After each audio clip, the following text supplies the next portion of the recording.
All right, so this is 5 things that we can do to have an after Merry Christmas. Christmas is a bit difficult for a lot of people. It is difficult even after it's over, and there's a lot of reasons for that. It could be that it was a real letdown, that it wasn't what you thought it would be. It could be because you were really alone and now you're faced with that kind of feeling like, geez, that sucked, because that's why a lot of people have a really hard time with Christmas, because it's a lonely time for a lot of people. It also could be because it was great and now you're left with feeling like, kind of like an emptiness, because it was so nice before and it's not so great now. The first thing is to take it easy on yourself, okay? Take it easy on yourself. This time of year is difficult for even the Martha Stewarts of the world. People who are more left-brained are very detail-minded, and we are not that. We're more right-brained. So we're more scattered by nature. We're more spontaneous. And so these kind of things that have to have a lot of planning and preparation for them, we tend to not do so great with them. So if we don't have a system in place, it can really throw us for a loop. So go easy on yourself, realizing that you're not the only one, and that the people who are really together, they're not having the easiest time of it right now either. Okay, the next thing, I have a little cheat sheet right here that I'm reading. The next thing is take a checkup from the neck up, okay? After Christmas, I have to read this, all right, just so that I don't ramble.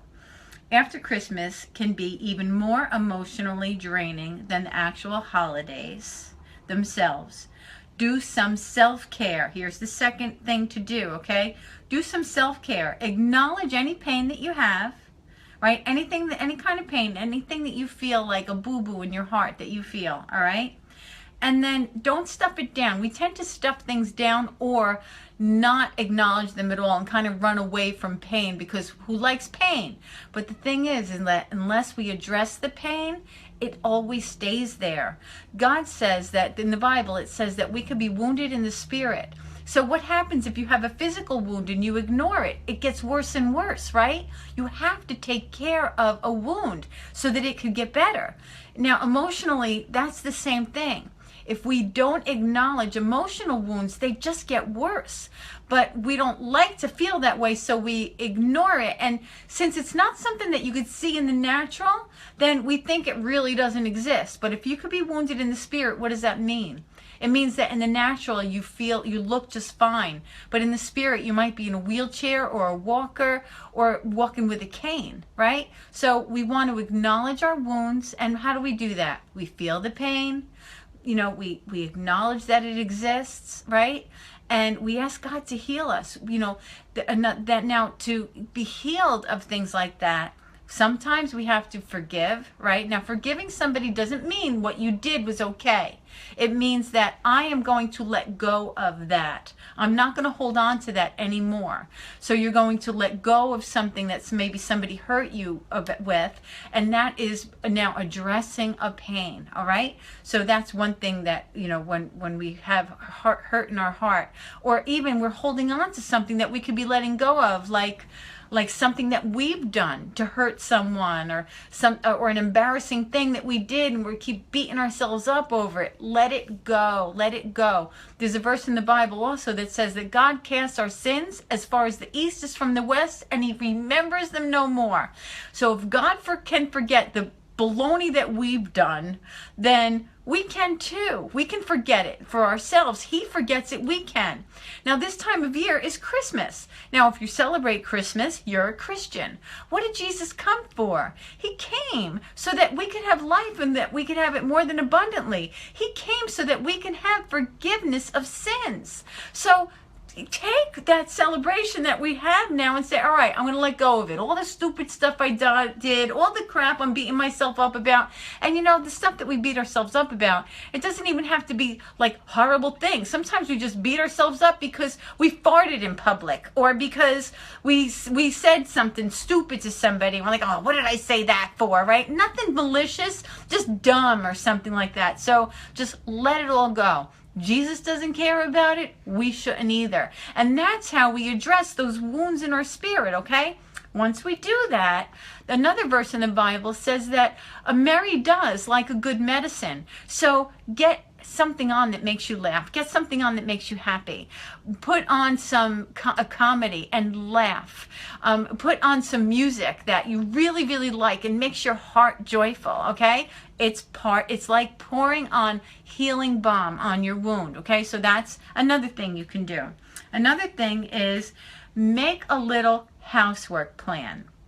This time of year, we tend to have a lot of stuff out now. Like, even if you did clean up after your dinner and everything like that yesterday, still there's probably a wreck around the house. So make a little plan for yourself. I have a great video that is on YouTube. I think I have 60,000 views on it. And it's about taking 15 minutes in one room and then doing something with a timer on for 15 minutes in the kitchen, and then going 15 minutes in the living room, and then maybe 15 minutes in the dining room or the bathroom, and then go back to the kitchen. 15, 15, 15.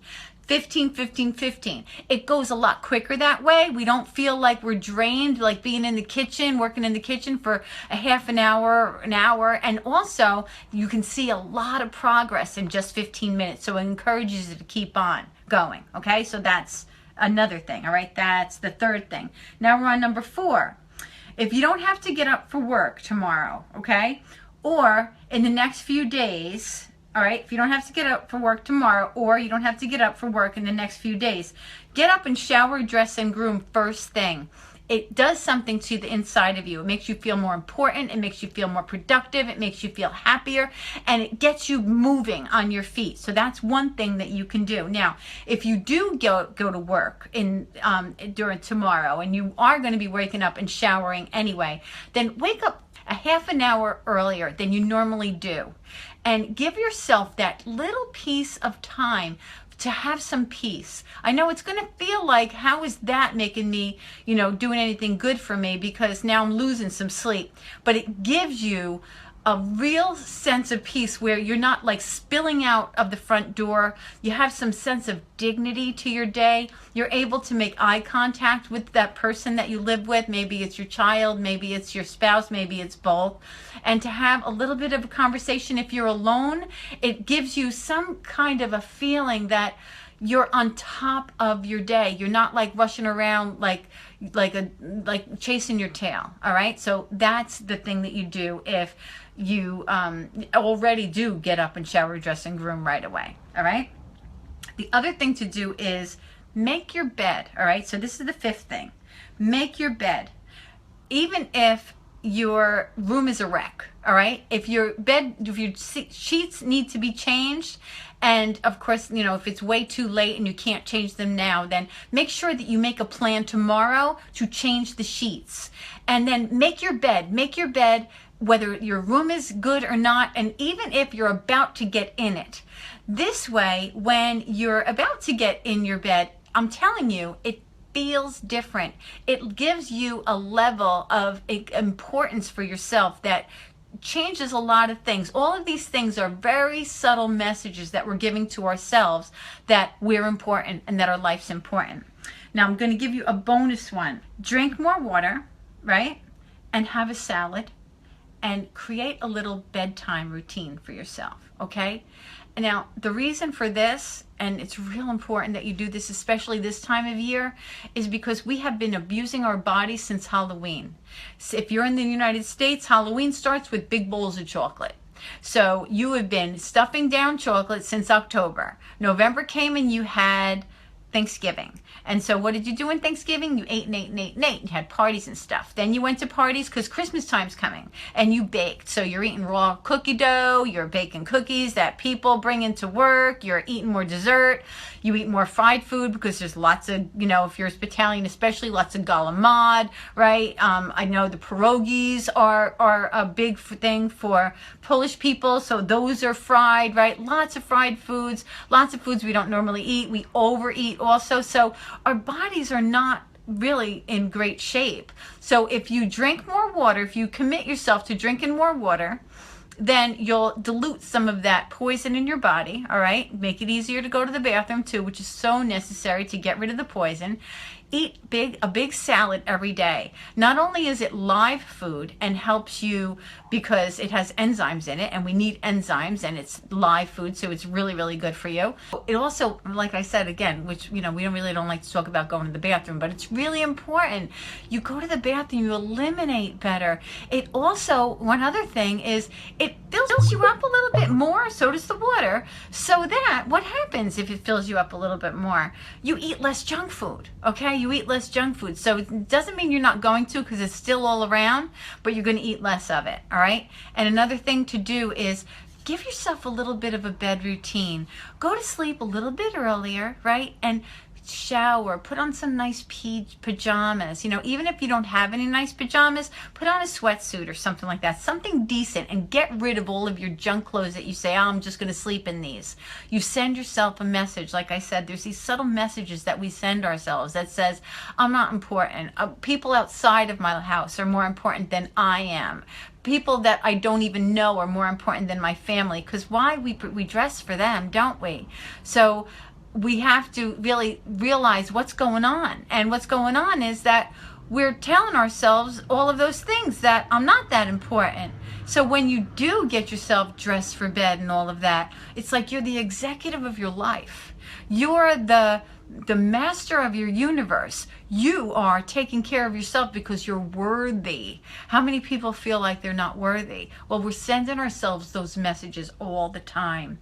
So this is something that I just wanted to share, that is something that we can do to, really cream the aftermath of what happens to us right after Christmas, and also to help us to get set up nicely for the new year. Okay? If you're not part of my peeps, then please go to thetidytutor.com and put in your name and email, and I could send you a link to that video I talked about that had 60,000 views. If you if you haven't liked this page, please like it. All right? Okay, take care, everybody. Love yous.